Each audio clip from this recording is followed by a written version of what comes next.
कभी सोचा है छोटा सा अल्बेनिया यूरोप में ऐसे फंसा हुआ इतना इंटरेस्टिंग हिस्ट्री कैसे रखता है? अपनी सीट बेल्ट बांध लो, क्योंकि अब हम अल्बेनिया के स्ट्रगल से सक्सेस तक के सफर में जा रहे हैं।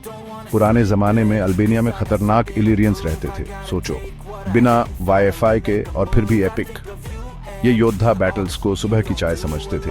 इतने जबरदस्त रोमन्स भी डर गए और 168 बीसी में उनको कॉन्कर कर लिया। अब आगे बढ़ते हैं मिडीवल पीरियड में। सबको अल्बेनिया का टुकड़ा चाहिए था। रोमन्स से बाइजेंटाइंस से ऑटोमन्स तक अल्बेनिया था अल्टीमेट प्राइज। और तब आया हीरो स्कंदरबेग जर्जे कस्त्रियोटी। इस बंदे ने अकेले दम पर टर्क्स को 25 साल तक रोके रखा। मानो अल्बेनिया का सुपर हीरो बिना सीजीआई के। अब बात करते हैं ऑटोमन रूल की, जहां 400 साल तक अल्बेनिया को टर्किश टी पीनी पड़ी और उनके केबाब्स खाने पड़े। लेकिन अल्बेनियन दिल हमेशा फ्रीडम के लिए धड़कते रहे। 1912 में दुनिया भर में इंडिपेंडेंस की लहर के बीच अल्बेनिया ने डिक्लेयर किया, बस अब बहुत हुआ, हम फ्री हैं। लेकिन जिंदगी में और भी ट्विस्ट्स थे।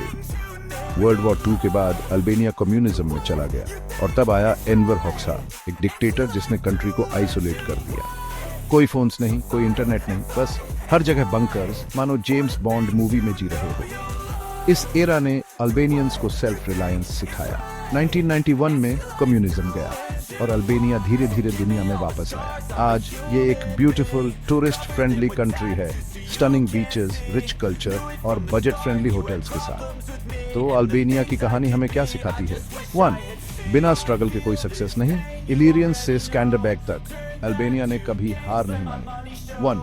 आगे बढ़ते रहो, चाहे कुछ भी हो जाए। ऑटोमन रूल, कम्युनिज्म, डिक्टेटरशिप, फिर भी आज अल्बेनिया शाइन करता है। 1.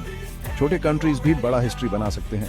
एक छोटा सा नेशन जिसकी कहानी दुनिया को इंस्पायर करती है। अगली बार जब लाइफ टफ लगे तो अल्बेनिया को याद करना, असली विक्ट्री स्ट्रगल के बाद ही आती है। देखने के लिए शुक्रिया। अगर आपको ये पसंद आया तो लाइक बटन दबा दो और ऐसे ही और इंटरेस्टिंग हिस्ट्रीज के लिए सब्सक्राइब करना मत भूलना।